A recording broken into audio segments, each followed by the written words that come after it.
자, 그러면 오늘 요한계시록 강의 벌써 8번째 시간이네요. 자, 그러면 계시록 4장 4절, 5절 한번 같이 읽겠습니다. 시작. 또 보좌에 둘려 24 보좌들이 있고 그 보좌들 위에 24 장로들이 흰옷을 입고 머리에 금관을 쓰고 앉았더라. 보좌로부터 번개와 음성과 우레소리가 나고 보좌 앞에 켠 등불 7이 있으니 이는 하나님의 7 영이라. 아멘. 자, 지난 시간에 나눴던 요한계시록 말씀들 잠깐 한번 떠올려 보시면 우리가 하늘에 이제 열린 하늘문을 통해서 요한이 그 하나님의 보좌를 보게 됐죠. 그래서 주로 제가 이제 지난주에 좀 강조했던 게 뭐냐면 벽옥, 홍보석 그리고 이제 무지개 이야기를 드렸죠. 그래서 벽옥은 이제 거룩을 상징하고 또 홍보석은 심판을 상징하는 그런 의미로, 그래서 무지개는 이제 그 모든 것으로부터 이제 벗어난 자유로운 상태, 죄로부터 이제 자유롭게 된 그 상태로서 우리가 이제 주로 무지개에 대한 말씀을 제가 이제 나누게 되었는데, 또 그 모양이 녹보석 같더라 해서 에메랄드에 대한 이야기도 잠깐 드렸습니다. 근데 자세하게 제가 드리진 못했는데, 어쨌든 우리가 벽옥, 홍보석, 무지개를 통해서 그 하나님의 보좌에 나아갈 때 결국은 거룩이라는 그 심판, 하나님 앞에 이제 깨끗함을 입어야 되는 그런 의미에서 거룩과 또 심판, 그리고 구원, 그리고 이제 죄로부터 모든 자유함, 그런 이야기들을 여러분과 나눴습니다. 이제 오늘은 4절 이후의 말씀들을 나누게 될 텐데 아마 오늘하고 다음 주까지 해서 4장을 또 마무리하게 될 것 같습니다. 자, 성경은 계속해서 하나님의 보좌 주위에 24개의 보좌가 있다고 하죠. 그래서 여기 보면은 24 보좌들과 24 장로 이런 표현이 나오고 있어요. 그러니까 보좌가 24개면 당연히 그 위에 24 장로들이 이제 앉아 있겠죠. 근데 그 장로들이 흰 옷을 입고 머리에 금관을 쓰고 앉았다, 이렇게 기록이 되어 있습니다. 근데 이 24 장로라는 표현은 계시록에만 나타나고 있습니다. 그러니까 신약에는 장로라는 표현이 있긴 있습니다. 근데 베드로도 아마 자기를 장로로 이렇게 묘사를 하고, 요한인가요? 베드로인가 또 자기를 장로로 이렇게 칭하는 모습을 우리가 성경에서 볼 수 있는데, 이 계시록에만 나타난 이 24 장로에 대한 이제 좀 정체가 궁금하실 수 있잖아요. 근데 계시록에 나타나는 이 장로들에 대한 이제 구절들을 제가 좀 읽어드린다면, 이제 앞으로 또 나오게 될 계시록 4장 10절에 보시면 24 장로들이 보좌에 앉으신 이 앞에 엎드려 세세토록 살아계시는 이에게 경배하고 자기의 관을 보좌 앞에 드리며 이르되, 이런 표현이 나오고요. 또 계시록 5장 6절에 보시면 그 두루마리를 취하심에 네 생물과 24 장로들이 그 어린 양 앞에 엎드려 각각 검은고와 향이 가득한 금대접을 가졌으니 이 향은 성도들의 기도라. 이제 이런 내용이 있습니다. 근데 여기 보면 이제 뭔가 찬양과 이런 영광을 돌리는 또 내용들과 이렇게 좀 같이 나오는 걸 볼 수 있어요. 또 계시록 11장 16절에도 하나님 앞에서 자기 보좌에 앉아 있던 24 장로가 엎드려 얼굴을 땅에 대고 하나님께 경배한다, 이제 이런 표현이 있고요. 지금 보면은 이제 찬양, 경배, 영광 돌리고 이런 이제 모습으로 나타나는데, 여러분들은 이제 24 장로에 대해서 어떤 생각들을 가지고 계십니까? 이들의 특징은 계시록에 등장하는 모든 구절 속에서 24 장로들이 방금 말씀드린 것처럼 하나님을 경배하는 모습을 보여주고 있는데, 주석을 한번 제가 좀 24 장로에 대한 견해를 한번 주석을 통해서 읽어드리겠습니다. 첫째는 혹자는 구약의 12족장과 신약의 12사도가 합쳐진 것을 상징한다고 주장한다. 우리가 이제 구약의 12 이스라엘 12지파, 그리고 신약의 예수님의 12제자, 12사도 계속 이야기했죠. 이게 이제 나중에 14만 4천의 숫자와도 연관을 가지고 있죠. 그래서 12 곱하기 12 곱하기 1000 하면 14만 4천이 나오죠. 그래서 22, 구약의 12와 신약의 12. 근데 이거를 이제 24로 또 표현을 했다라고도 이제 주장을 하는 거예요. 또 혹자는 유대인들과 이방인들을 대표하는 모든 교회를 상징한다. 유대인과 이방인 전 세계에 있는 이제 교회, 이 교회는 이제 뭐 전체 그냥 뭐 어떻게 보면 시대적인 모든 걸 초월한 모든 교회 뭐 이렇게도 볼 수 있겠죠. 또 혹자는 구약의 24 제사장 반열을 나타낸다고 본다. 이런 다양한 견해들이 있다. 단지 여러 사실을 종합해 볼 때 하나님과 어린 양을 섬기며 찬양하는 일에 종사하는 영적 존재로 보는 것이 가장 타당하다. 한편 본문의 24라는 숫자는 본사와 성경 전체에 흐르는 완전성과 하나님의 통치를 나타내는 12의 곱절로 하나님의 완전한 통치를 상징한다.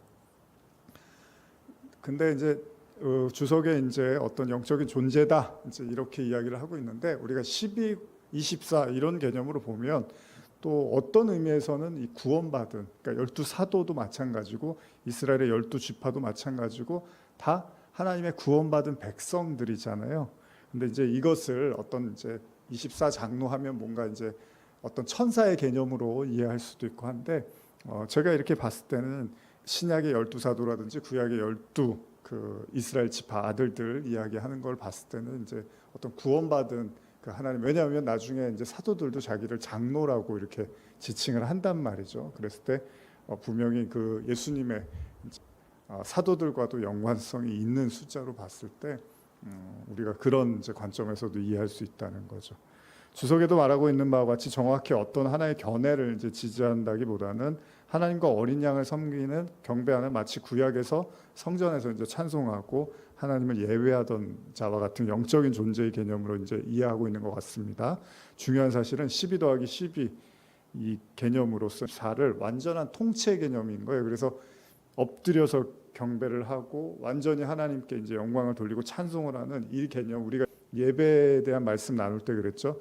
하나님한테 완전히 부복한 상태를 경배라고 하잖아요. 그 24장로들이 바로 그런 상태의 이제 존재들로 묘사를 하고 있다는 겁니다. 그런 의미에서 하나님의 뭐 아들들, 백성, 뭐 구원받은 자, 또 뭐 순교자 이런 여러 가지 또 제자, 사도들 이런 내용들도 사실 다 그 안에 내포되어 있다고도 볼 수 있다는 거죠.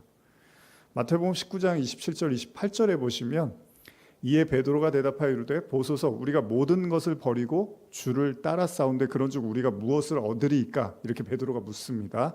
이때 예수님이 뭐라고 하시냐면 28절에 예수께서 이르시되 내가 진실로 너희에게 이르노니 세상이 새롭게 되어 인자가 자기 영광의 보좌에 앉을 때에 나를 따르는 너희도 12 보좌에 앉아 이스라엘 12지파를 심판하리라 이런 표현이 있습니다.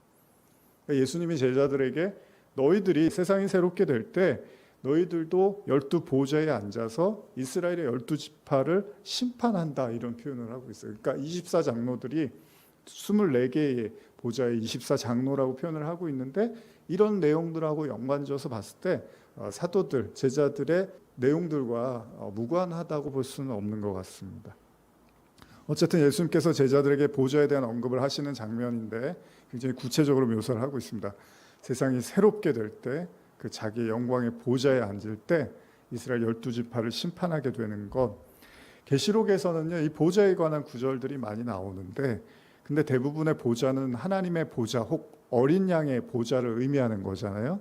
그리고 우리가 이제 봤던 지난주에 스데반도 이렇게 하늘문이 열리고 보좌를 보잖아요. 거기 우편에 어린 양 예수 그리스도를 본단 말이죠. 근데 지금 예수님께서 하신 말씀의 근거한 보좌의 개념을 찾아보면 또 이와 굉장히 유사한 구절을 하나 볼 수 있는데 그게 뭐냐면 계시록 20장 4절을 보시면요. 제가 읽어드릴게요. 또 내가 보좌들을 보니 거기에 앉은 자들이 있어 심판하는 권세를 받았더라.